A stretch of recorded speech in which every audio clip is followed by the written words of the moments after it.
who travels on a regular basis knows that there are certain challenges that can sometimes present themselves during the process. And you guys can let me know if the music is too loud. I think I've got it perfectly, but if I'm wrong, let me know. Anyway, some challenges are minor, some challenges are moderate, and some are extremely difficult to overcome. But because you're on a mission, you adapt, you overcome, and you keep it moving. Now, I've traveled enough to have had my fair share of frustration and obstacles. I've stayed in hotels where riffraff makes their way into the resort every now and again. All right, I've had situations where the hotel's business center wasn't up to snuff. I've had hotels tell me that they don't have a specific piece of equipment I requested beforehand. Right? I've had situations where they did have the equipment, but the equipment didn't work properly. I've had shady Uber drivers try to get me to pay them off the books, right? I've DoorDashed things that either didn't arrive, got canceled, or the wrong food was delivered. I've had deliveries that never made it. I've Instacarted equipment that showed up damaged or the wrong item was delivered. I've been given incorrect information about a piece of equipment I bought only to discover that what I bought didn't necessarily do what I wanted it to do. I've had situations where I've been interrogated about my return. And of course, we've all experienced the frustration of the ice machine not working on your floor, or the inconvenience of one or more elevators being out. Right? I've dealt with restaurants not doing or having what they advertise. I've dealt with shitty customer service. I've had flights canceled, delayed, rescheduled. You could name any problem, any challenge, or any obstacle that could be encountered during travel, and I've experienced it. Now, in the grand scheme of things, these are first world problems, right? Okay, so the hotel's printer ran out of ink, so I had to go to the UPS store one time. Inconvenient, yes, but not insurmountable, and not really that common. Okay, so a bum wanders in and has to be apprehended by security. Again, no big deal, as it doesn't happen often. In fact, just about all of the things that I mentioned aren't that common at all. Yes, some happen more than others, but by and large, these sorts of issues are generally isolated, meaning that I almost never have more than one of these obstacles or issue to overcome in a city that I happen to be doing business in. Two at the very most, and even that doesn't happen that often. Until this weekend. Gentlemen, this was without a doubt the absolute worst business trip I have ever had. And it's not close. It's not close. The second worst was in the same city. That is Atlanta, Georgia. But let me rewind a few years and give you a little backstory for those of you who are new to my channel. And again, all this is going to tie in to the Nick Fuentes situation. Those of you who are familiar with my origin story know about my brief stay in Atlanta years and years ago. I had just gotten out of a bad breakup, terrible situation that left me broken, homeless. Now, thankfully, my brother bought me a bus ticket to Atlanta, where my mother, brother, and sister were living at the time. And that, fortunately, that allowed me to recover mentally and financially. Now, I was only there for 6 months because even though I did what I had to do while I was there, I hated it. This was my second stint in the ATL, and to my surprise, it hadn't changed much since 2004 when I lived out there the first time. I couldn't stand the victim mentality everyone had. I hated the segregation of races that is indirectly co-signed by the powers that be in the area. I was tired of hearing white people this and white devils and all that. And of course, I didn't like the way I was perceived. Of course, all the usual names they called me when I was there in Atlanta for the second time. White boy, Uncle Tom, sellout, whitewashed, house nigger, all the rest of that. These are people I worked with. Now, the reason why it bothered me so much is because I thought when I went back to Atlanta for the second time, I thought that maybe black people had changed in the nearly decade and a half after I graduated high school, where I was, you guessed it, treated the same way by other black students. But ultimately, I learned to live with it, and eventually, I not only overcame it, I thrived because of it. Because I'll be honest with you guys, for a lot of years, I struggled with my identity. I really had a hard time dealing with my own people not accepting me as I am. But that bad breakup, the subsequent move to Atlanta, and eventually on to Vegas, taught me that there were no more pressing matters, that there were more pressing matters I had to deal with personally than the ignorance of the black community. Now, I dipped my toe in the water one last time when I worked with O'Shea, but I was quickly reminded that the black community had all but excommunicated me the minute I opened my mouth for the very first time in class after we moved to North Carolina. But I digress. So let's fast forward. And of course, somebody commented that I'm not black. So listen, this is the narrative. This is the narrative that is indicative of people who are critical of me. Donovan's not black, he's a white boy. It is what it is. So let's fast forward to this past weekend in the 770. So Devin and I flew down to Atlanta to shoot episode 13 of the How to Relationship podcast, and the beginning of the trip could not have been smoother. Could have been smoother. Flew right through TSA. American Airlines upgraded us to first class because that particular trip had put us over the threshold of a few loyalty and miles rewards. The ride to the hotel was smooth. Everything was solid.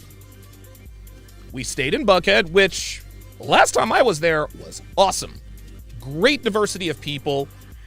Black people, Hispanic people, Mexican people. I mean, it was great. Great, cool, big city vibe. No riffraff, no hood niggas, none of that. Now, this, among other things, is why I booked the hotel this past weekend in Buckhead. And then we got there. The entrance to the hotel looked like a nightclub. There were ratchets and hood niggas everywhere. And this was the very first time I had ever seen multiple armed police officers in the lobby for no other reason but to keep the peace should things pop off. I asked the lady at the desk, I was like, what happened? And she says to me, what do you mean what happened? Well, there are 3 armed police officers in close proximity. Oh, they're just here to make sure, keep the peace in case anything pops off. Okay, no big deal. So maybe there was an event, right? Maybe something was going on. So Dev and I, we go and we check into our room. We got in our room. Beautiful room. Had a good night's sleep. Well, the next day, I called down to the front desk and I asked them if they had the computer monitor that I had requested that had been confirmed 2 nights before. And not only did the girl act like she didn't know what I was talking about, she told me that they don't allow guests to borrow equipment. Okay, that's a little frustrating, given that I was told literally the opposite just a couple of days before, and a little surprising given where we were, Buckhead.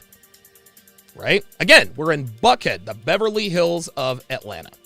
All right, no big deal. I'll grab an Uber to Best Buy and get a portable monitor. I had Devin order refreshments and soft drinks for the guests of the podcast while I was gone so that they'd have time to get cold for the podcast. We're going to put them in the fridge.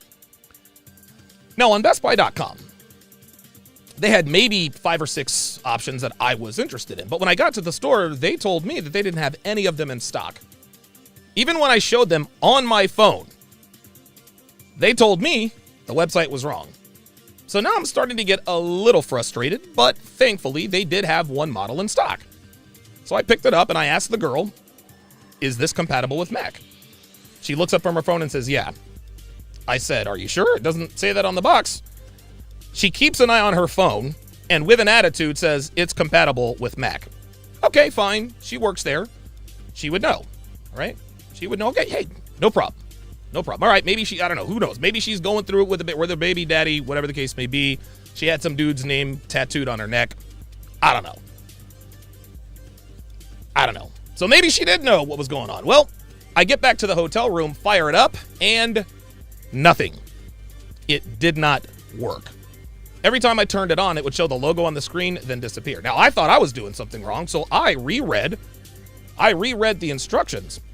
Come to find out that not only is this not compatible with a Mac, it came with a software installation disk. Now, I'm old enough to remember when installation disks were always fairly standard with computer hardware, but I hadn't seen, used, or even purchased anything that's required one in like half a decade. I have 11 Mac computers of all different kinds. I've got 2 Mac Pros. I've got 4 or 5 iMacs. I've got 4 MacBooks, 2 MacBook Pros, 2 other MacBooks, MacBook Air. And none of them have a disk drive. Okay, no big deal. It wasn't the first time I'd been given bad information about a product or been in a situation where the website didn't necessarily accurately depict the proper inventory. I'll just Instacart one and have them deliver it directly to the room because time is getting short at that point. Because there is survey. To my surprise, the monitor arrived well before the time range. So things were looking up until I plugged it in. The screen is cracked and nothing could be seen. You guys know what it looks like when you try to fire up a cracked screen. It lights up, but you can't see anything. Okay, fine. This wasn't the first time I ordered equipment that was defective or damaged. I'll just have them deliver another one and return the cracked one. Big deal. Now this time it took a little longer, and by now, time was running short. I had a podcast to shoot in 2 hours, and I couldn't get anything calibrated on the system because I needed a monitor to see what I was doing, a monitor that I thought would be supplied by the hotel. No big deal. Now, while we were waiting for the monitor to arrive, we got our drinks delivered. Devin ordered a case of water and, I don't know, maybe 10 or 12 2-liter soft drinks. She ordered, like Coke, Diet Coke, Sprite, ginger ale, got me some cranberry juice, some orange juice, and a bunch of other drinks, right? I go down to pick up the order, and almost all of it was missing. It said on the receipt, 27 items. The dude delivered 4. He didn't even try to get it right. The dude even took a picture of the order that was clearly not 27 items and marked it complete. He grabbed the case of water and maybe 3 or 4 20-ounce Cokes. Keep in mind, the guests are on the way. So I go back up to the room, which took forever because, get this, one of the elevators was not working. No big deal. Sometimes hotels have elevators that don't work. Okay, whatever. Devin reorders the drink, so we're back in a holding pattern with that. We're back in the holding pattern with that. Ryan Simpson says, land the plane, Sharpe. Get to Pearly, bruv. Nope. And if you don't like it, you can fucking disappear. I'm doing this my way. This is my podcast, and I will do it however I want. So 30 minutes before the guests start arriving, the monitor is finally delivered. Half an hour. That's cutting it close, but I have enough experience with these sort of things to get everything ready quickly because I do it every day in my studio at home. I fire up the monitor, and it is cracked again. Hand to the man, guys. Hand to the man. Now, thankfully, this time, we could actually kind of make out what was on the screen, even though it was all jumbled and whatever. So I was able to get everything set up, albeit it took much longer than it should have, given the state of the monitor. Nonetheless, we finally got it going. A few minutes later, the drinks are delivered, all of them this time. The guests arrived, and the podcast was started on time. And then the monitor went out. Devin couldn't see anything on the screen. Couldn't see anything on the screen at all. So it was already cracked. Then the monitor, bloop, goes out. She unplugs it, plugs it back in during the podcast. She can see it, then it starts to fade, then it goes out again, and eventually it couldn't work at all. So she was flying blind and doing her level best to switch the cameras accordingly, but because she couldn't see anything, we weren't sure if it worked. Right? So now this is the third monitor we've purchased, and we are still massively crippled. Well, we pushed through and made it through the podcast, but at this point, we weren't sure if it even recorded. So after everyone leaves, I get another Uber to Target to buy a 4th monitor, praying to every god I could think of for the monitor to not be cracked, number 1. Number 2, that the podcast recorded properly. Number 3, that the camera switched properly. Well, we were 2 for 3. Mercifully, the monitor was not cracked, and the podcast did record, but the cameras didn't switch. Thankfully, it was a great discussion. We got all of the correct audio, and my production team will try to ensure that the quality of the podcast isn't hurt too badly by just having 1 camera angle rather than 2. Now, we were both exhausted, so we go to bed early because, we had an early flight yesterday. I called the front desk and had them schedule a wake-up call for 4 a.m. and went to sleep. 4 a.m. comes and goes without a wake-up call. Let me repeat that. 4 a.m. came and went, no wake-up call. Luckily, I woke up on my own and our flight was delayed because of the weather. So that gave us a few extra hours to pack and get ready to leave. Our flight gets delayed another couple of hours, so I called the front desk to see if I could get a late checkout. They told me no. A 4-star upscale hotel in Buckhead, Atlanta, that I had spent 4 figures on to stay, who didn't have the equipment they told me they'd allow me to have, didn't have a few extra chairs for the podcast because, quote, it was against company policy, who forgot my wake-up call, told me, nope, we don't do late checkouts on Sunday. Okay, fine, let's get the fuck out of here and get to the airport. So I go downstairs to get a luggage cart, and surprise, surprise, they don't have any available at that time. No problem, a lot of people were probably just using it, right? So I go and hit the button on the elevator, which took forever because, again, only 2 of the 3 elevators is working. Now, at this point, I'd seen so much bullshit, I actually started recording things. I should have started sooner, but I didn't realize that the weekend would turn out to be the absolute dumpster fire it ended up being. So while I'm standing there waiting for the elevator,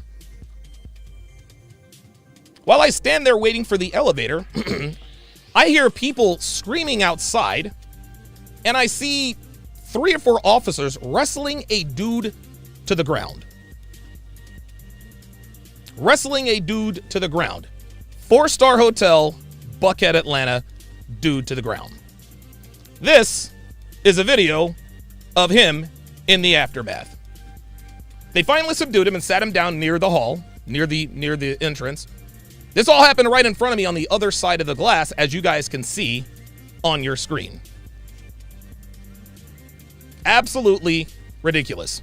Anyway, I finally get back to the room. We get packed and we leave. But we have to stop by Best Buy to return the 3 monitors that we had purchased the day before.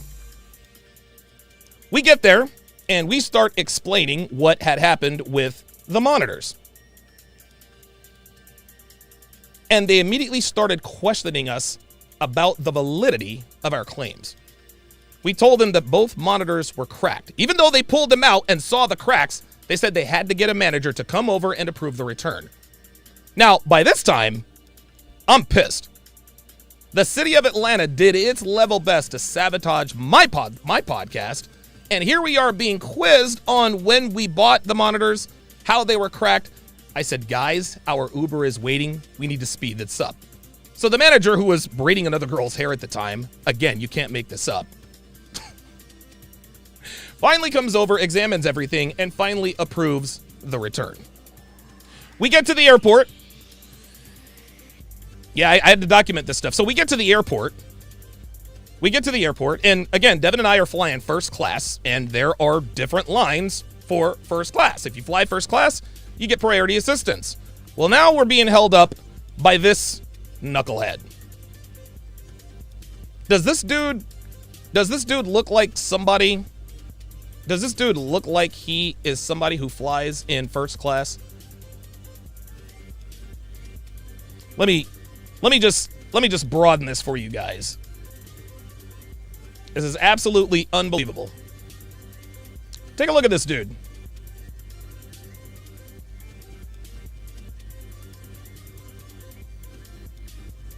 Take a look at this dude. By the way, I want you guys to see something here. Take a look at this dude. So this dude, look at this dude's bag. So this, I don't know who the hell he is, but this dude had tattoos all over his face. He had tattoo all over his face, had his pants, you can't see it because he's wearing black underwear. His pants, oh, wait a minute, I'm sorry.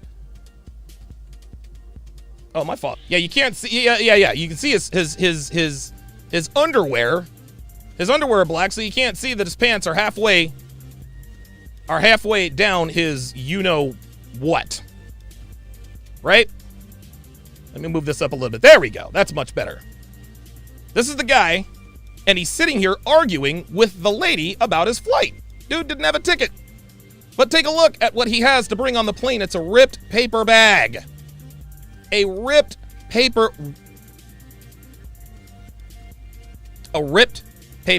bag. This dude is going to get on a plane with a ripped paper bag? My guess is that he probably didn't have a ticket. But I want you guys to watch something very closely. This, again, is something else that is indicative of the Atlanta lifestyle. Watch. Look what he pulls out of this bag. Oh, surprise, fucking surprise. A pair of fucking sneakers. Look at this guy.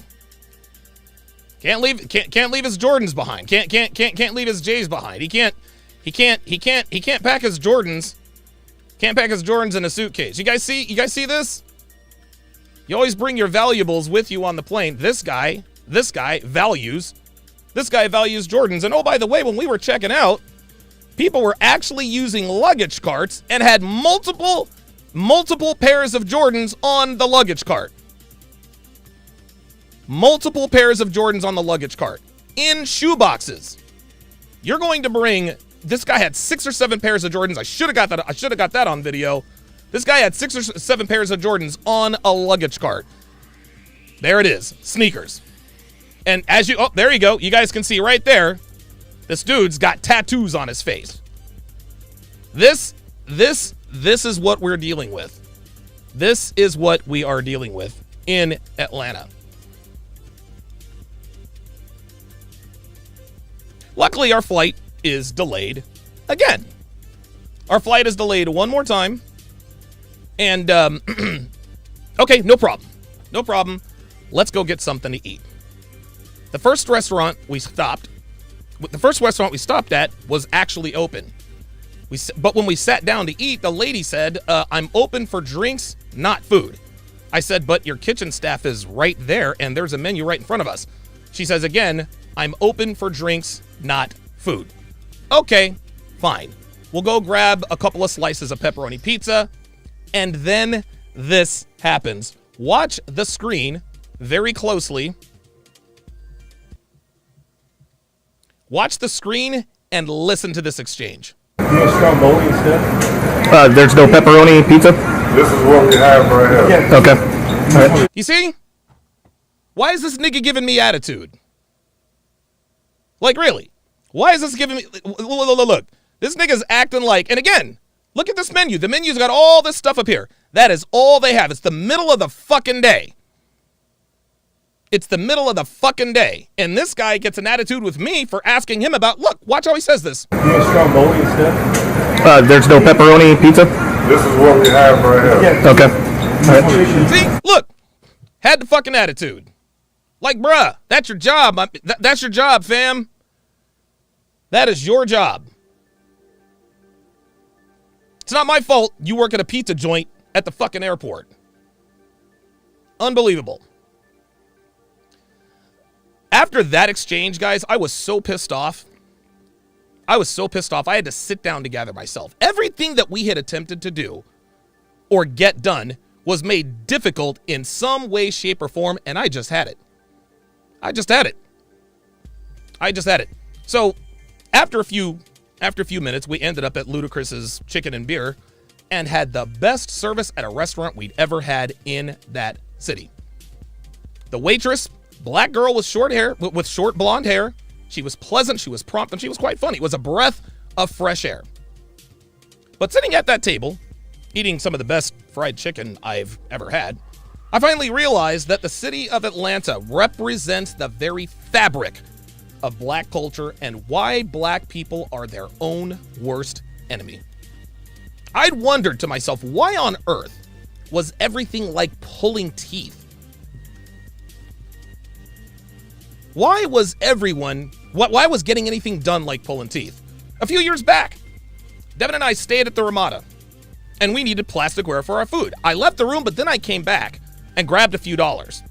And Devin said, and I said to Devin, and I quote, I'll bet they charge me for this. She was confused. She's like, why would they charge you for plasticware? Right? But sure enough, the staff charged me $1 a piece for each set of plasticware. Gentlemen, the reason why Atlanta is a shithole is because black people don't even trust each other. They treat everyone like a criminal. They're afraid of people stealing computer monitors. That's why the policy exists at that location. Somebody probably borrowed a computer monitor and never gave it back. So now they can't let people borrow monitors. I have never seen so many businesses. Here's another thing. I've never seen so many businesses require only credit cards but don't accept cash. Why? Because niggas steal. That's why. Buckhead used to be an awesome place to be, guys. It really did. But now, it's just like everywhere else in Clayton County. Ruined by niggas doing nigga shit. The only difference is that the buildings are nicer, cleaner, and newer. But the way things are going, Buckhead will eventually be the new Bankhead. And this is why I will never, ever go to Atlanta again. Outside, listen, shout out to AMS. Love you, man. But I will never go to Atlanta again. Outside of a layover at the airport, I am never setting foot in that godforsaken city again. You niggas can have it. Y'all can have that shit. Everything is like pulling teeth because people do nigga shit. That's why. Elevators are broken because people are doing nigga shit. I have no idea how anybody can get anything done when everybody is treated like a hood nigga. Well, gee, I wonder why they're treated like a hood nigga. Because Buckhead has been infiltrated by hood niggas. Chris Rock said it best. I love black people, but I hate niggas. Oh yeah, I know you. Oh, I know you guys in the chat hate that shit. You niggas have ruined Buckhead. And I'm gonna tell you what, if niggas have ruined Buckhead, all hope is lost. All hope is lost. And that is the memo. A woman never belongs to you. It's just your turn. You lost your edge, she lost attraction for you. That's how it works. What'd you think she was gonna do? Tell you she cheated? Men cannot afford to get complacent in relationships. Get your fat ass off the couch, start lifting weights, and learn game. You're welcome. And now your man, Donovan Sharpe. What's up, guys? It's your man, Donovan Sharpe. And, oh boy, and welcome to this edition of TSR Live. I think I'm going to have to do something. Give me 1 second here. I've got a slight error. Where's my microphone? Let's monitor. Oh, there we go. Perfect. Okay, good. All right. Sorry about that, guys. Welcome to the 993rd edition of TSR Live, your daily dose of toxic masculinity, misogyny, and small dick energy. It is Tuesday, July 18th of 2023. It is good to have you guys in here today. Shout out to everyone watching on YouTube. I'm not streaming this to Rumble today. Again, just running short on time. But this is obviously the main mothership. And when I have time, I can actually do other stuff. So, all right, guys, let's not waste any time. Let's get right into it. Back in September of 1993, 67 cars were vandalized in various neighborhoods in Singapore. The damage included spray painting and being pelted with eggs, and at least one had its windshield smashed. Now, the Singapore police eventually arrested 2 teenagers, one of which was Michael Fay, who pled guilty to 2 counts of vandalism, 2 counts of mischief, and 1 count of keeping stolen items. He was sentenced to 4 months in prison and a fine of just over 2,000 American dollars, but most importantly, 6 strokes of the cane. Now, President Bill Clinton did attempt to intervene and did manage to negotiate with the Singaporean government to reduce the cane strokes from 6 to 4. But on May 5th of 1994, Fay was caned 4 times and served his 4-month prison term. Now, this particular situation made international headlines across the world. People were asking the question, is this fair? Is this a political statement? Is this punishment too severe? And so on and so forth. But in the end, he paid the price for having broken the law in another country. Well, nearly 3 decades later, WNBA superstar Brittany Griner was arrested in Russia on drug smuggling charges. She had less than a gram of cannabis oil, which was prescribed by her doctor in Arizona, where she played for the Phoenix Mercury. Now, she sat in a Russian prison for roughly 10 months before she was finally released in a one-on-one swap back in December. Once again, this story made international headlines with people asking the same questions. Is Russia playing politics? Why should she serve prison time for not even an ounce of cannabis oil, and so on and so forth? But one of the differences between the Griner case and the Faye case is that Brittany Griner had been extremely critical of America, which is well within her rights, as her freedom of speech and expression are both protected under the First Amendment. She went on record saying that the national anthem has no place in the WNBA and remained in the locker room during the national anthem on game nights. Now again, freedom of speech, freedom of expression, those are both rights that we are afforded as American citizens. The ability to speak freely and openly without violent retaliation from the government is a privilege we've had in this country since its inception.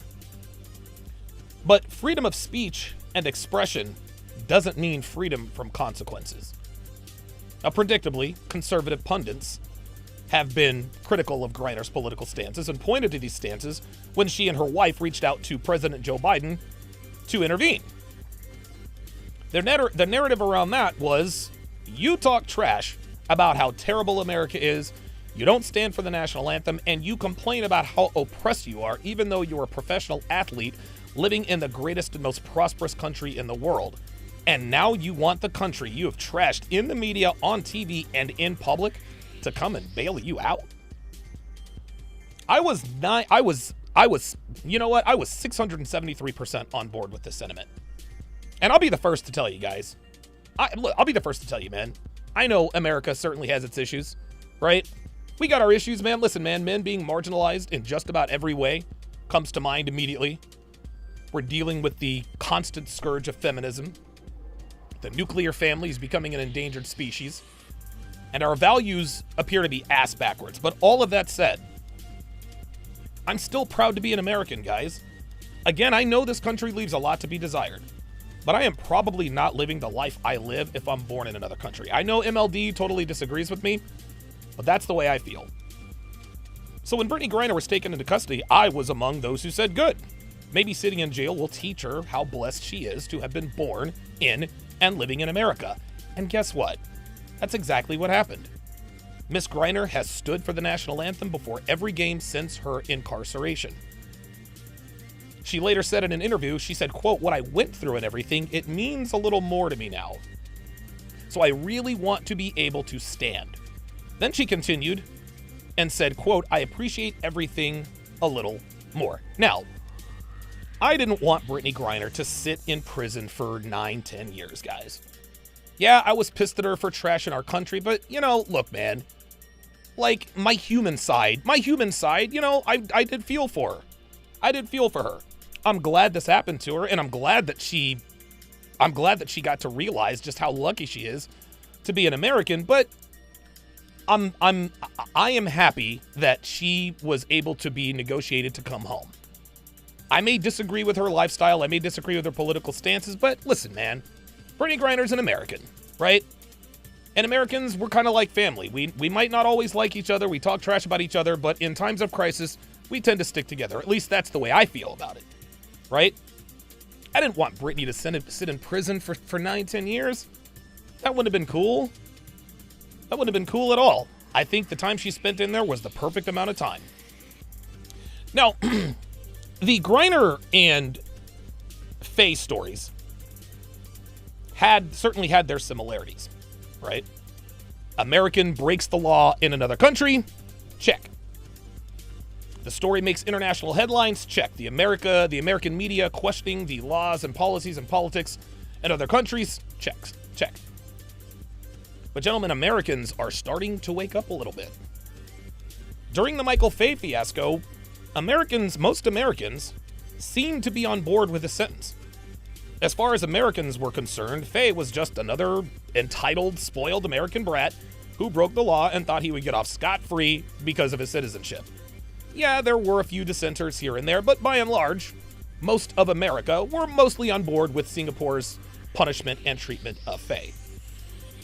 But the Griner situation was much different, at least from my vantage point. I don't know about you guys, but I don't consume much news on TV or Twitter, really, for that matter. So maybe I missed a huge chunk of the support Griner was getting on social media. But then again, less than 1 out of 4 Americans are on Twitter, so that's not exactly an accurate sample size. Be that as it may, many more Americans spoke out against Griner because of her anti-American rhetoric leading up to her arrest in Russia. The general sentiment around this situation was, hey, you broke the law and now you gotta pay the price. People like myself found a satisfying irony in the fact that she implored a country that she claimed was oppressing her to get out of the situation that she was in a country that was really oppressing her. So when she was released, you're goddamn right she was gonna stand for that national anthem. Those stars and stripes are why your ass isn't digging ditches in a chain gang in Siberia. And that brings us to today's story. I covered this briefly yesterday, but I'm going to give a little more, add a little more context, nuance, and put a little more meat on the bone here. So the long and the short of this story is that a 29-year-old woman from Houston by the name of Tara Allen, I think her middle name is Young, is being held in a Dubai jail after being arrested for raising her voice. And as usual, the black community is racing to defend her behavior. Now, do I think it's fair that women aren't allowed to raise their voices in Dubai? Doesn't matter. Doesn't matter what I think. It's against the law there, and that's all that matters. We can bitch and moan about what's fair and what's not, but at the end of the day, she's at the mercy of that country's laws. So let's take a look. Let's take a look at this video on WorldStar that details this particular story. And away we go. Terrifying for a Houston woman who we're told is being detained in Dubai. Fox 26's Domly Keith joining us live near downtown Houston with why she's being held. Domly. Well, the crime she's charged with may surprise you, and Dubai is increasingly becoming a vacation spot for a number of Houston women. One who's there right now, according to her social media page, is trying to get back to the Bayou City, but according to her mom, her passport has been confiscated because she was charged with screaming in public. Did you guys see how the reporter paused for effect there? She was charged with, get this, screaming in public. The effect she was going for was to characterize this charge as something stupid or ridiculous or something that is just preposterous to be against the law. This is extremely important to point out here because this, gentleman, this is exactly how the media plants these seeds. They don't have to directly say this is absolutely ridiculous. Rather, they're using light sarcasm to suggest that Dubai's laws against loud women is something that shouldn't even exist. And you want to know something? I am 874% in lockstep with Dubai's laws against loud-ass women. Y'all, it's an open secret, man, that Western women are the bottom of the barrel, guys. And American black women are the sludge that you get when you scrape the bottom of that barrel. We know all the stereotypes about black women. They're loud, they're out of pocket, they're overweight, they have an attitude problem, they're masculine as fuck, so on and so forth. Well, stereotypes exist for a reason, and American black women continue to prove why they are becoming increasingly radioactive worldwide to both men and women, regardless of race. The video I ran at the start of this live stream, the lost city of Atlanta, that has countless accounts of how black people ruin everything they get their hands on. This is why we can't have nice things. But you can see that even the reporters are indirectly enabling the terrible behavior of American black women by low-key insulting the laws of Dubai. And we wonder why women stay out of pocket. Let's continue. It also could result in prison time. So it's very scary. The trip turned terrifying for Tiara Young Allen when her mom says she was a passenger in a friend's rental car and they got into an accident there in Dubai. Tina Baxter says when her daughter went to the company to retrieve her ID, credit card, and other items left in the rental, Baxter says it did not go well. She found out that she could only receive those items if she paid an undisclosed amount of money. Okay. My spidey senses have already gone off. If she paid an undisclosed amount of money, that makes absolutely zero sense. And now, it is painfully obvious that mom here is leaving out some pretty critical details. First of all, the term undisclosed amount, that is 100% cap. Stop the cap. That's cap. So you're telling me that she got into this accident, took the rental truck back to the facility, and they said, you need to pay us, but we're not going to tell you how much you need to pay. We're not going to disclose the amount. What? Huh? Excuse thee? I beg your jargon? Hey, yeah, I'm here for my passport and credit cards. Yeah, you can't have them back until you pay us. Okay, how much? Well, we're not going to tell you. Huh? Well, it's an undisclosed amount. Wait, so you're just going to charge me whatever you want? Sure. By your powers combined, I am Captain Planet! Number 2. She's not telling us why they held her possessions until she paid this undisclosed amount, which leads to number 3. She's not telling us whose fault the accident was. Remember, she said that she was a passenger in a friend's rental car. But as you can see on the video, let's go back to this video and rewind it. It looks as though she's the one in the driver's seat. So we're already getting conflicting stories here. Oh yeah, look at this. This is clearly showing her. Look at this. This is clearly showing her in the passenger seat. You see all that? See? It was very scary. Yes, she is in the look, that does not look like the passenger seat to me, Mom. That didn't look like the passenger seat to me. I mean, unless there's a steering wheel on both sides of the car, it looks like she's the driver. Looks like she's the driver. So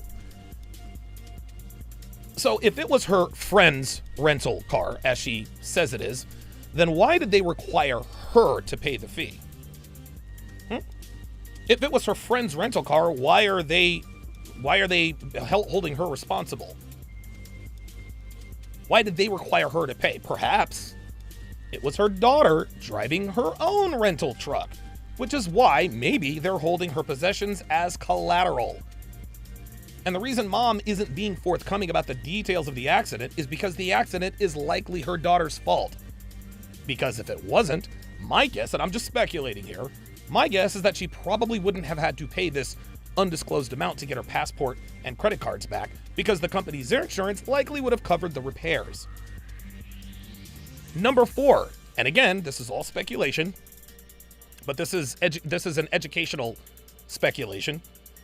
But number 4, assuming the accident was her fault, that would explain why she had to pay money to get her belongings back. Because again, if you're not the driver at fault, me personally, I find it hard to believe that you'd have to pay anybody, least of all the car rental company. Now, I could be incorrect on some of the more speculative details on the situation, but I'm coming at this from a mindset of common sense. Okay, I'm not going to be a defense attorney and sit here talking about, well, she could have done this or she could have said that, trying to create reasonable doubt. Because reasonable doubt is the standard of proof in American criminal courts. That doesn't necessarily mean the same standard of proof is upheld in other jurisdictions around the world, namely Dubai. The trip turned terrifying for Tiara Young Allen when her mom says she was a passenger in a friend's rental car and they got into an accident there in Dubai. Tina Baxter says when her daughter went to the company to retrieve her ID, credit card, and other items left in the rental, Baxter says it did not go well. She found out that she could only receive those items if she paid an undisclosed amount of money. She dealt with a very aggressive individual, a young man there who was screaming at her.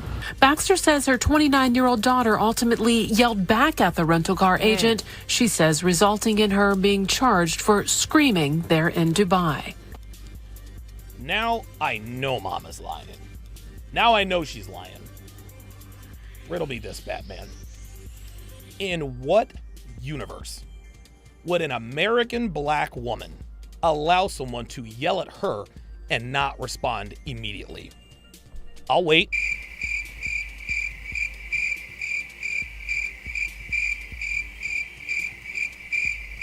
Yeah, I didn't think so. Y'all a little confused? Let me clear up that confusion for you. Her mother said her daughter ultimately yelled back, which clearly indicates that she was being yelled at for an extended period of time before she got loud.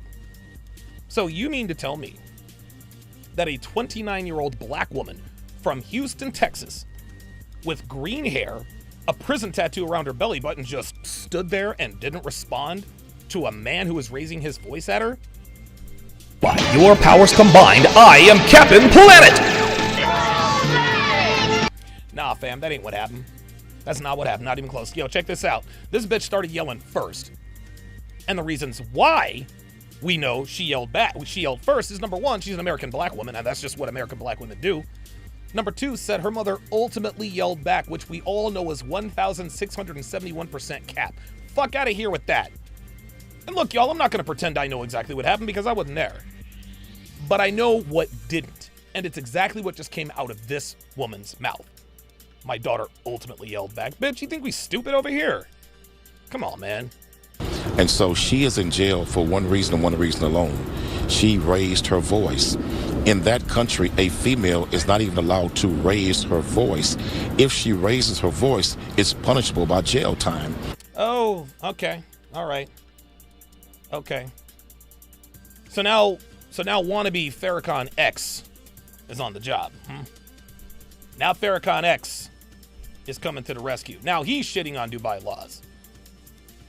For this man, clearly a religious leader to some degree, for this dude to characterize this crime as one reason and one reason alone in such a way that indicates that her crime wasn't serious enough to warrant detainment is exactly why black women will continue to act a goddamn fool overseas.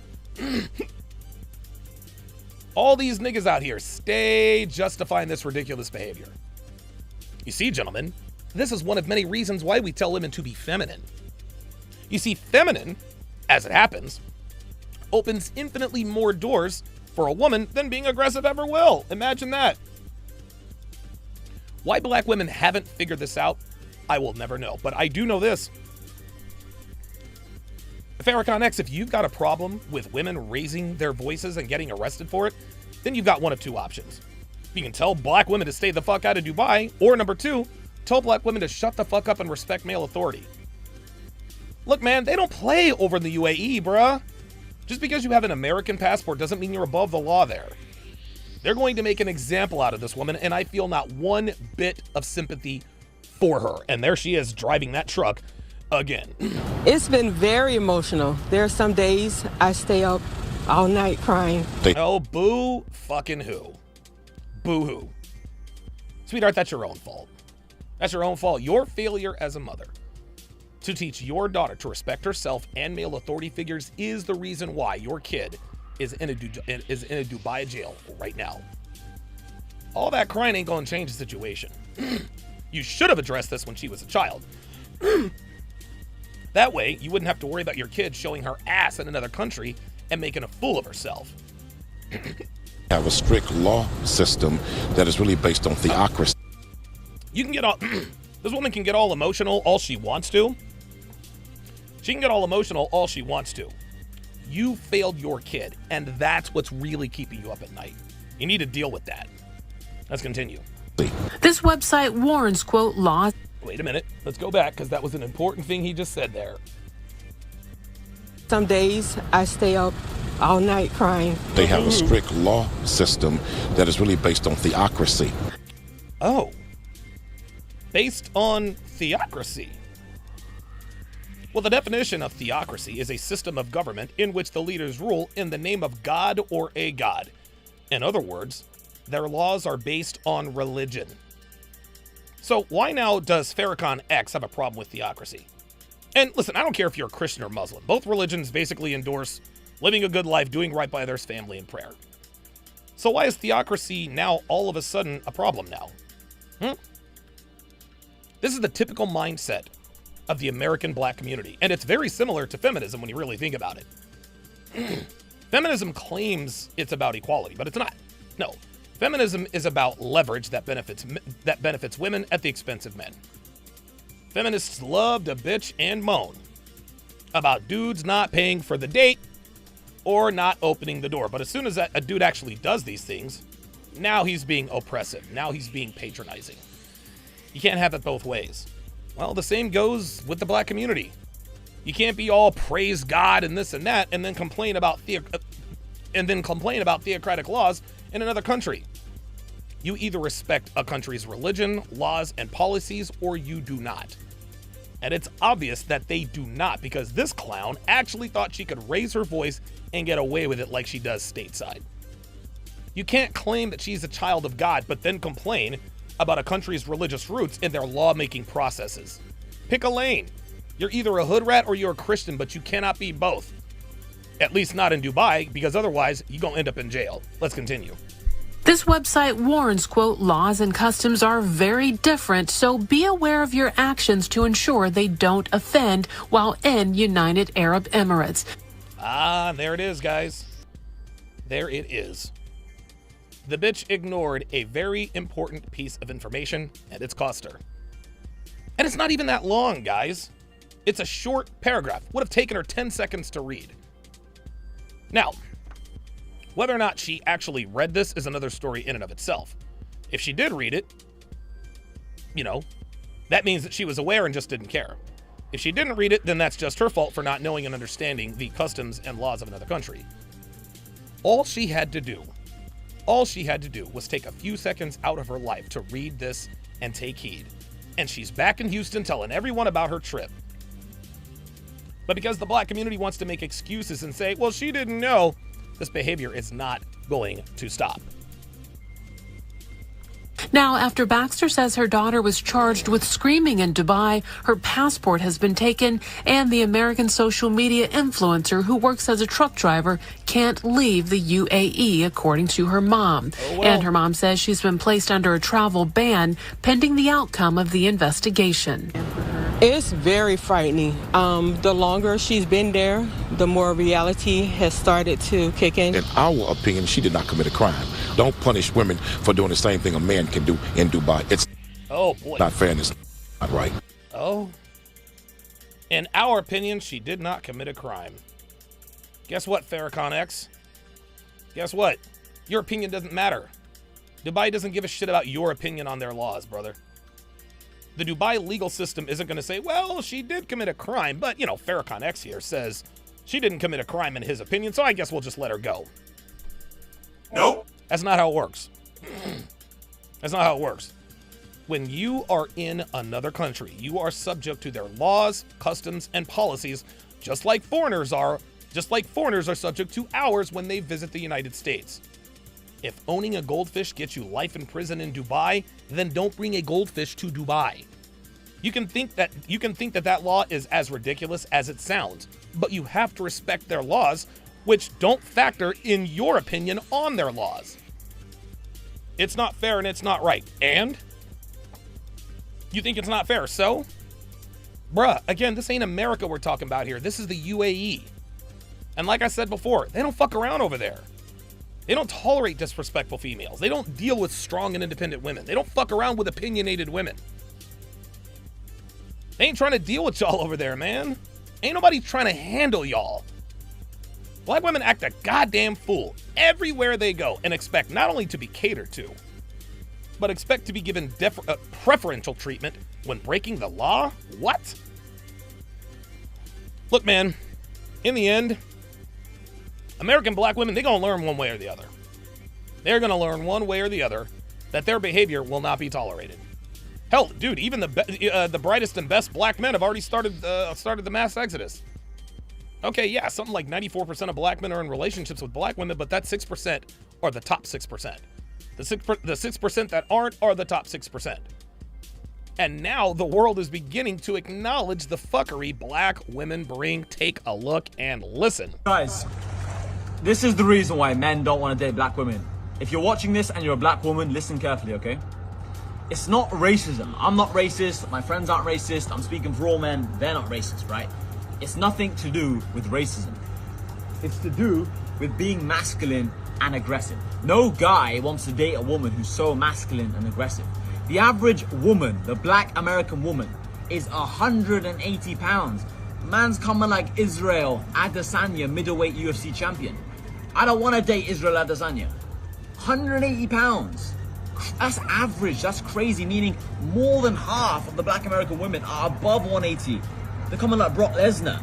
And the problem is they're looking up to people like Cardi B, Megan Thee Stallion. Cardi B has literally been on interview saying multiple times how she's drugged people, stole their money, done all these horrible things, and you have all these black women saying she's a queen, she's a queen. The problem with so many of these black women is they're so fat and bulky, right? And they're acting like, why am I not being treated like this European model? Because you're not a model. It's nothing to do with your color. It's just, she's a beautiful model. She looks amazing. You are massive. Oh, but I'm big boned. Look, black people have great genetics. They're very strong. But the problem is with black women is it just makes them go so fucking crazy and psycho, and they want to beat everyone up, and they become so aggressive. Relax. No one's trying to take your chicken. You just need to relax a minute. That's why people don't want to date you. It's not because of it's not because of your skin color. It's nothing to do with racism at all. Read the whiteboard if you're getting confused. These are the problems. Masculine, aggressive, not racism. It's nothing to do with racism. If any of you black women want to debate me, you're more than welcome to come to the pond. I will debate you live in this pool, in my kayak. You can be sat there and I will tell you the exact same things. But if you're as big as Brock Lesnar, then you can't come.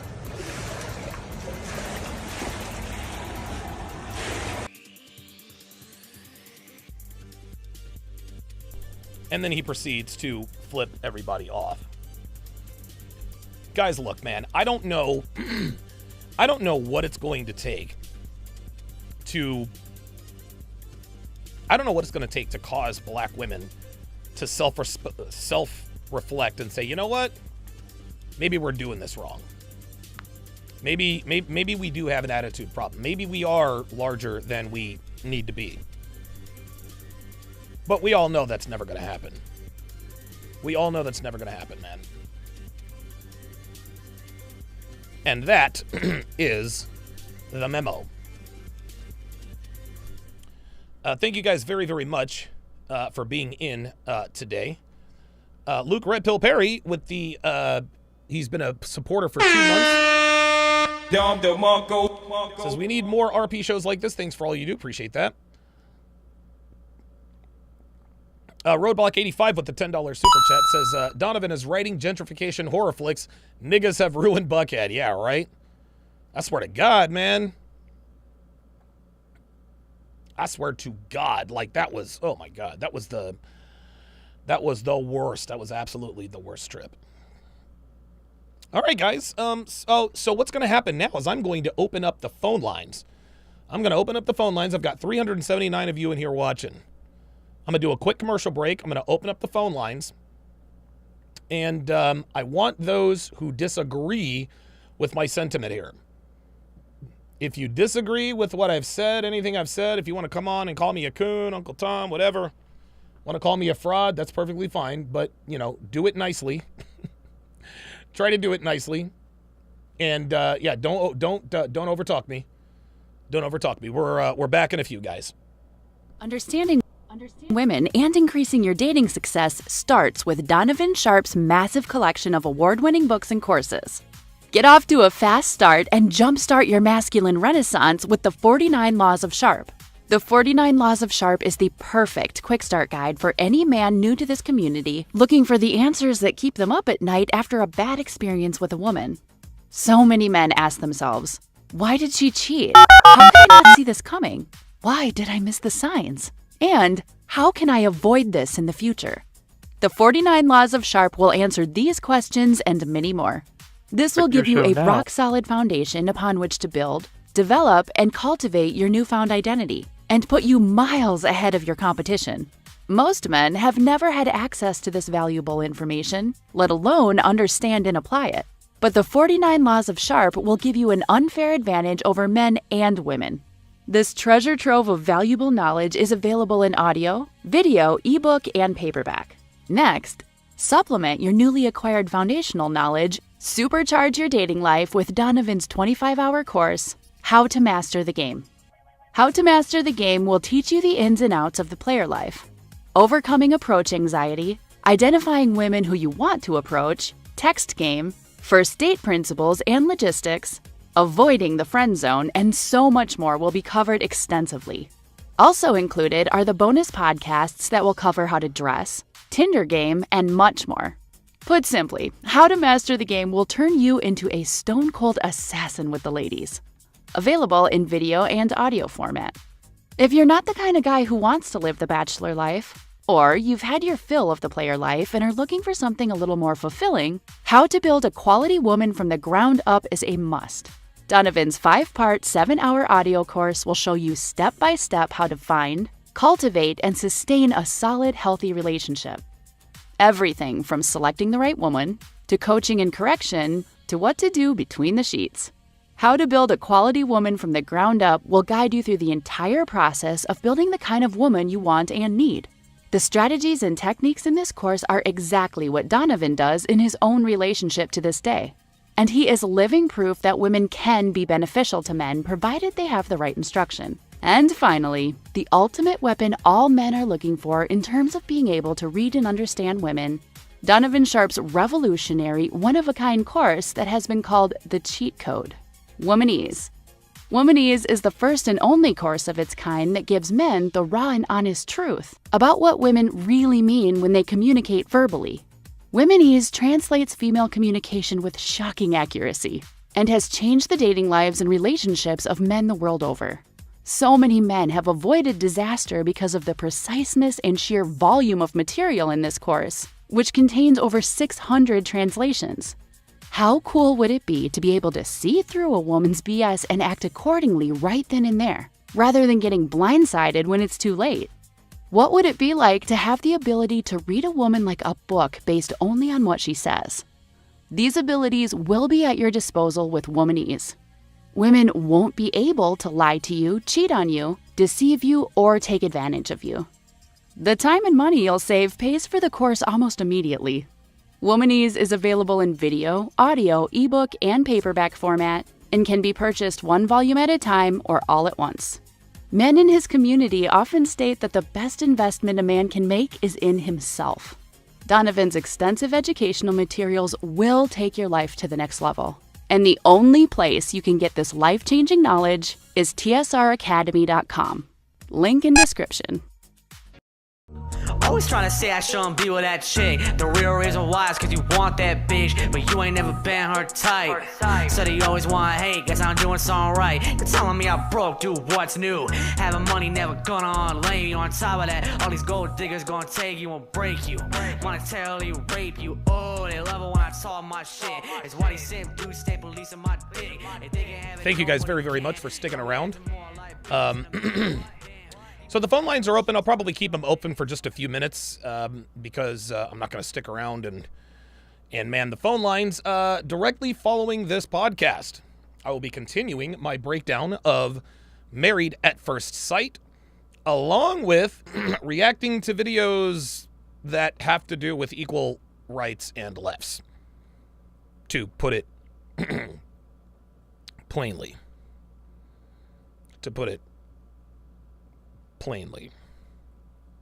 Just putting it out there. 516-387-1987, 516-387-1987. I'll keep the lines open for just a few minutes. In the meantime, wait a minute. Nope, that's not it. Nope, that's not it. Nope, that's not it. Oops, sorry about that. All right, let me go through some of these chats here.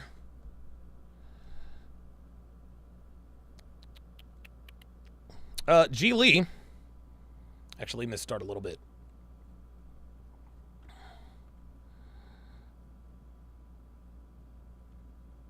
Yeah, Roadblock 85 says, imagine rolling up on someone else's territory and telling them their rules and customs don't apply to you. Yeah, right, exactly.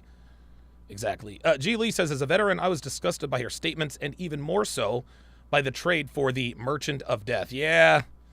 Yeah, man. Like, that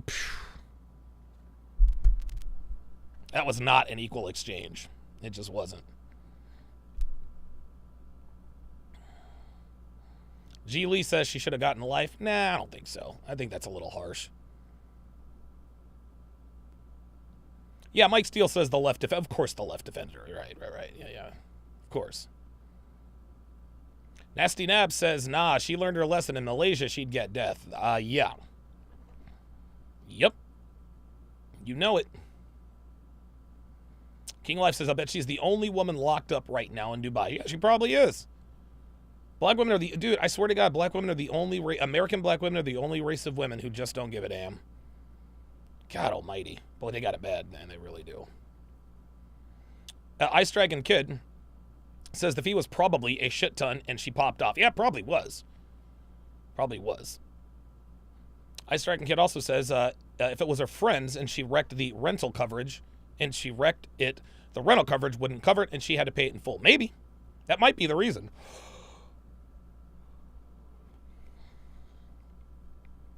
Ooh, King Life says, I'm guessing she chose not to get the insurance. She probably did. Yep. Dre Raven echoed it the same way. Said betting she also waived the supplemental insurance coverage. There you go. There you go. Yeah. Oh, there you go. Wow, dude. Yep. Sorry about that, Sean. I know that was loud. Dre Raven says, I suspect that a man raising his voice is similarly dealt with. Yeah, probably. Probably. They want things calm, man. Viking Paradigm says, I'm as white as they get, and even I know Donovan is 1,000% right. Yeah. Carlos Diaz is in the house. Good to see you in here.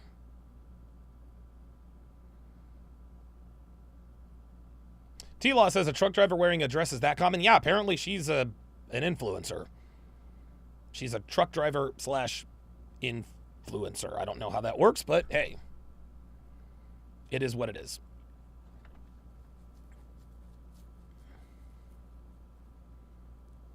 Oh, you guys are talking about Dr. Umar Johnson. Yeah, Umar Johnson is just another black woman apologist. All right, very good. Very, very good. That is going to do it for this, the 993rd edition of TSR Live. Thank you guys all very much for your patronage, your membership, and your super chats. We'll see you over on Rumble in a few. Take care. Police telling me to get away from me. Your lame ass song, leave me in peace. Always trying to say I shouldn't be with that chick. The real reason why is cause you want that bitch, but you ain't never been her type. Said you always want hate, guess I'm doing something right. You're telling me I broke, dude, what's new? Having money never gonna lay you. On top of that, all these gold diggers gonna take you and break you. Monetarily rape you. Oh, they love it when I talk my shit. It's why they simp dudes stay policing my dick. If they can have it, nobody can. Y'all be acting more like bitches than a man. Damn, you be fighting over chicks trying to throw hands.